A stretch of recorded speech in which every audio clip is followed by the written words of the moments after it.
Hi everyone, it's Rose and welcome back to my channel. Today's video is going to be another spoiler-free reading vlog. We are going to be mood reading some books off my TBR, some thrillers, and we are just going to have a great time. That's all there is to it. It's a very simple premise, so I guess we're going to get straight into it and talk about the first book I'm going to be picking up. This is called Confessions by Kane Minato and it is translated from Japanese, I believe. It is a thriller. It is about a teacher whose daughter was killed in an accident, but she believes one of her students were responsible for her daughter's death, and she is about to resign from school, but before she does, she is going to figure out who did it. It is relatively short. I believe it is just over 200 pages. Yeah, 234. I have heard it is gruesome. I have heard it is dark. I've heard it is good. I will put the actual cover that you probably would recognize up here because I did not realize this cover was the same book, but I am very excited to read it. I was gifted it for my birthday and we are gonna see, spoiler free, my thoughts, and I'll give you my review and all that good stuff. So last night I got to page 62 of Confessions and this book is so intriguing the way it is written. It is very mysterious and ominous and we're not giving away anything at all. I am trying to connect the dots and I keep getting confused about whether I've done it right or not, but it's definitely intentional. Like, it's not just confusing because I'm not getting it, it's supposed to be confusing, and I am having such a good time. The teacher in the first chapter reveals to the class that she knows her daughter was killed by 2 students in that class, and you're just hearing what she is saying. So she's like, now I can see some of you are nervous and I can see so you're getting the description of everything going on just through how she's telling it. So there could be so much more going on, but you're only getting what she can see from her perspective, and it is very intentional. And then I'm just on the second chapter now where a student has written to her about what's gone on since she's left, I think. I don't want to give away too much because this is of course spoiler free, but this is really good. I have the day off today. It is just about to be 12, so I'm gonna get some food because I haven't had breakfast yet, and I am going to make my way through some more of this. I think I'm gonna go sit in the garden because it is nice out, it's sunny and it's mild, so I think I'm gonna do that with my day today. So it has been a few hours and I am now just over halfway through Confessions. I'm on chapter 4 and this book is so good. Little reveals and twists and turns we are getting is keeping me so hooked. I'm just having the best time and I don't know what else I'm gonna, like, where we're going from here, but I'm very excited to see where we're going from here. I can't put this book down. It is so much fun, but also deep and disturbing at the same time. I don't want to jinx this or get too ahead of myself, but I have 60 pages left and this could be a 5-star read. I am so hooked. It is so unique. It is so good. It is written and told so well. I cannot put this down. I'm so tired right now, but I want to finish this before I go to bed. It is amazing. Please excuse what I look like. I got no sleep last night. And I don't even have the excuse of it was because I stayed up late to finish my book, because I have not finished my book yet. I was laying there, I couldn't sleep, but I didn't want to pick up my book because then I would be committing to staying up for another hour to finish it, because once I pick that up again, I am reading till I finish, right? But it just kept getting later and later, and I couldn't sleep. And I knew if I read, it would turn my brain off eventually, and I'd be able to sleep. I didn't want to do that because then I was committing to at least another hour of being awake and I was in denial and I thought I could go to sleep. And how that's ended up is I've had 2 hours of sleep and I haven't even finished my book. This day is not off to a good start. I'm going to finish my book. I am going to go back to bed at some point and then we'll figure out what I'm reading next. You guys, I finished Confessions by Kane Minato. This is my last book I will be reading in February, and oh, we ended on such a bang. I'm gonna rate this 4.5 stars. It was so good. It didn't quite end up being a 5 stars the more I thought about it, but it was very close to being one. This is so good. I really recommend. This was such a great start to the reading vlog and a great way to end off my month. I honestly don't know what I'm in the mood to read next, and I have some things to do, so I will get back to you once I have picked out our second book for this reading vlog. So I'm actually already halfway through another book. I was on a night shift last night and I started it then, and I obviously couldn't update you guys while I was at work, but we're going to talk about it now. This is The Girls Who Disappeared by Claire Douglas. I read The Couple at Number 9 by Claire Douglas and absolutely loved it. I stayed up till 5 AM to finish it because I could not put it down. So of course I had to read more from her backlist. Now this is very interesting. 20 years ago, 4 girls were in a car accident, but one woke up after the accident and the other 3 girls were gone from the car. All their belongings were gone too, and 20 years later they have never been found. And then 20 years later, on the anniversary, we have a journalist coming back to the town where our one remaining survivor is, and she's trying to do a podcast to try and see what's going on, if there's any developments in the case. But there are things that different people throughout the town want to keep secret. So we are following 3 POVs. We have the podcaster, we have the remaining survivor, and then we have a third one, and I don't quite know what's going on with that, and I'm not going to tell you anything just in case it's a spoiler, because I don't actually know if it is. But I'm really confused with what the timeline is of the third POV and what is going on with that and how it's all gonna come back. But I've noticed little hints that are tying things together, and I'm pretty proud of myself of picking up on it.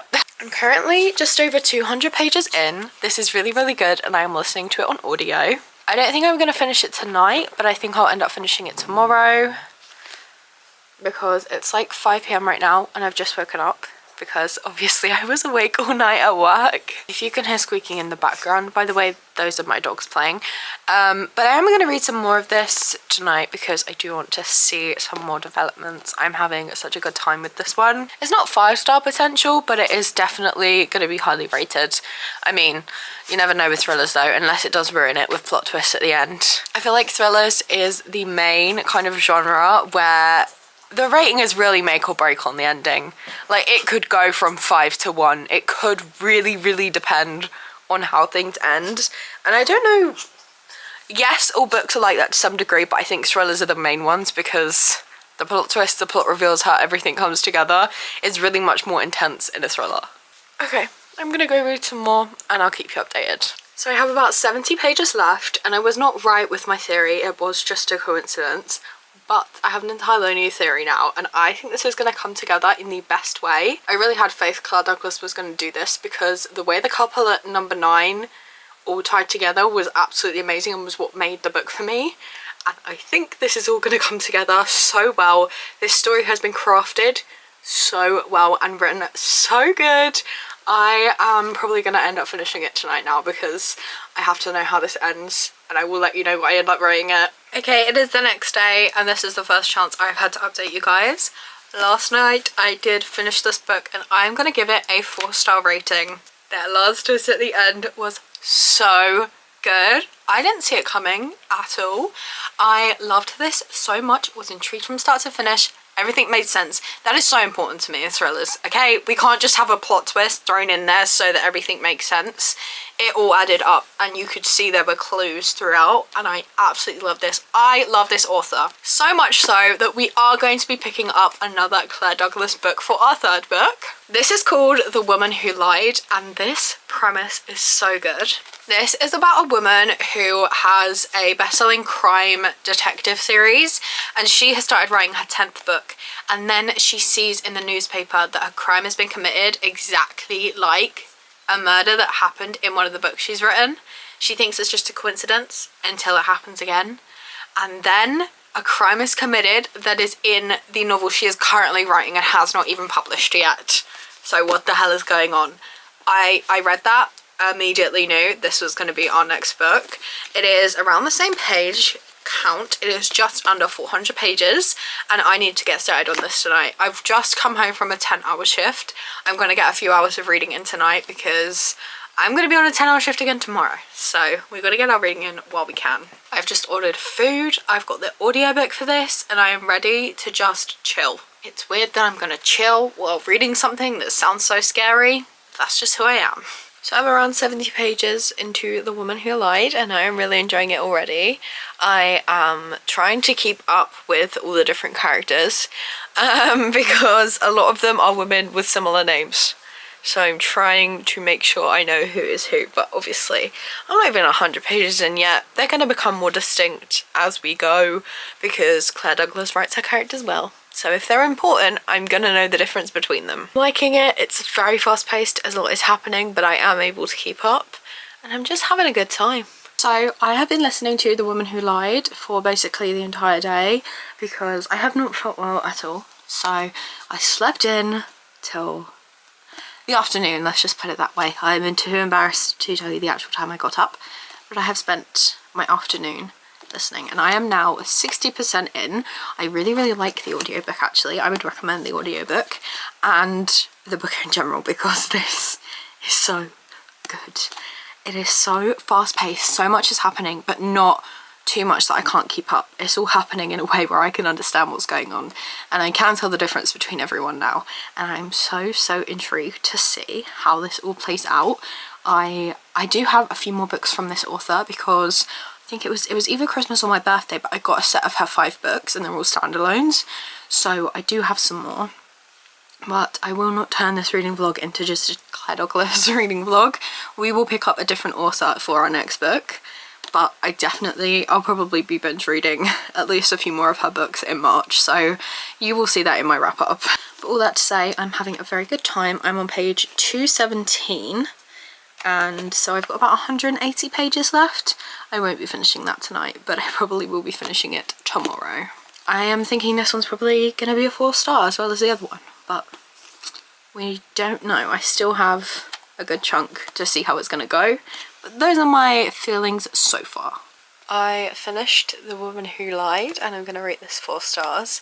I did actually guess that last twist in the epilogue, but a lot of the other things I didn't guess, which I was down the wrong path for most of it, but I did guess one, so not to brag or anything. It's midnight right now, so I don't want to start another book. I will figure out what I want to read tomorrow and we'll see. We'll see what the next book is gonna be. Morning. I have picked up my next book and this is Allegedly by Tiffany D. Jackson. Every time I film, a dog needs attention. The camera angle's a little wonky, but that is Snowball's fault. Anyway, this is Allegedly by Tiffany D. Jackson.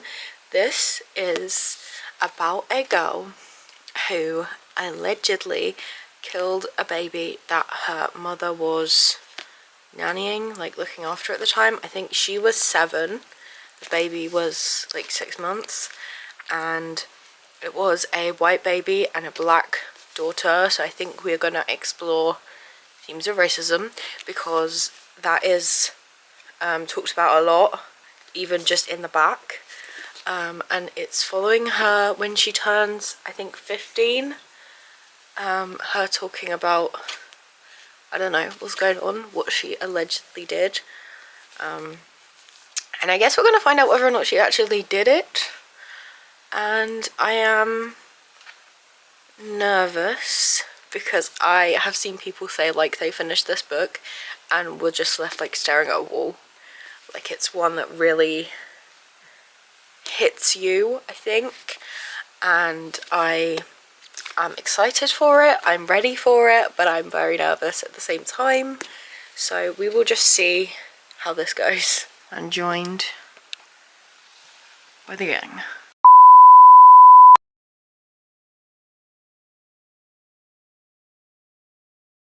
So the plot twist at the 80% mark I did pick up on from one of the transcripts. That was the only little hint that it was there, but I had a feeling this was gonna happen. So I mean, I like that it's happened, but I did guess it, so it wasn't a shock. It was like, finally we're getting the reveal I knew was coming.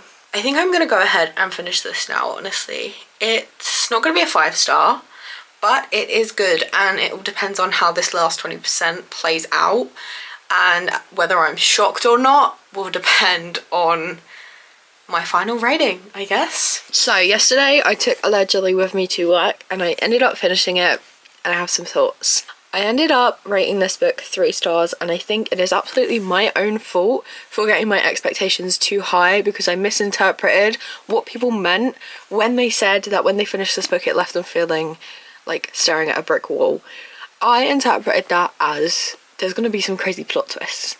I think that more means like this book is very bleak and that's why they felt like that, which makes sense now I've read it, but it was not what I expected going in because of that. Not the book's fault, not the author's fault, my own fault. But I did rate it 3 stars. I think the outcomes and plot twists, it was only ever going to be 2 different outcomes. So our plot twist was just us flip-flopping between both outcomes. So I always knew it was always going to be either one or the other, which meant that plot twist didn't really happen. I do think I would have enjoyed it a lot more if I'd interpreted what I'd seen differently. I do think this is a book people will enjoy, and I think I spoiled my own enjoyment. Again, not the author's fault, it is my fault. We read some really good books in this. We read 4 books. We had a 4.5 star, 2 4 stars and a 3 star, which is very good for me. It was really fun to just mood read some thrillers. I've been on a thriller kick recently, and it was fun to not have pressure of a set TBR and to just pick up whatever. But I'm actually really in the mood to switch things up because all I've read this basically entire year so far has been thrillers, and I'd like to try something else. So maybe our next reading vlog will have a little twist to it. I don't know. But that is where I'm going to leave today's video. If you'd like to see more from me, please be sure to like and subscribe as I post new videos every single week. I really hope you enjoyed, and I hope you have a lovely day, and I will see you in another video. Bye!